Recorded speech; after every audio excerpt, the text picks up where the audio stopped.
Hello guys! Ayan guys, magluluto na naman tayo ng kanin. Okay? Ano yung gagawin niya sa kanin? O may yelo, tapos may tubig. O natunaw lang din yung yelo. Paborito talaga ng yelo ni ating ha. O tapos, hinango yung kanin. Okay, tapos dinurog-durog yung kanin. Okay. O tapos nilagay niya rin sa blender. Biniblend niya yung kanin. Tapos yung kandila. Kandila ba yan? Tapos nilagay sa tubig yung kandila. Tapos tinapon lang din. Bakit hindi na lang diretso na lang sa tubig? Pwede naman diretso na lang. Ayun, tinimbang pa niya kung ilan yung timbang. Tapos yan yung magic imbudo niya. Okay, bumara na.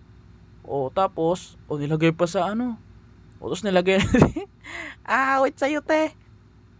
Tapos yan na yung binlend niyang kanin. Tapos yung harina. Ayan, nilagyan ng mga pampalasa. Okay. Yan na. Ano kayo lulutuin ni ating? Okay. Ayan na yung magic lagayan ng itlog niya. Tapos ayos okay. Ipaboldi-boldi pa si ate Tapos tinapay yata lulutuin ni ate Okay. Nilagyan na ng itlog yun. Yung panada palang lutuin ni ateng. Okay. Tapos sili. Dami sili Tapos ginupit-gupit yung sili. Tapos nilagay. Napagod si ating kakagupit. Nilagay na lahat. Tapos nilagyan ng hinango na yung mga empanada.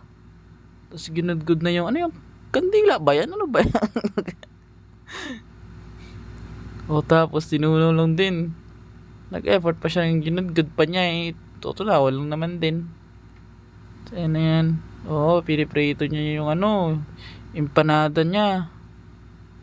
Okay. Luto na yan. Tapos sinati-hati niya. Hati-hati. Tapos nilagyan ng sauce. Wow. Luto na.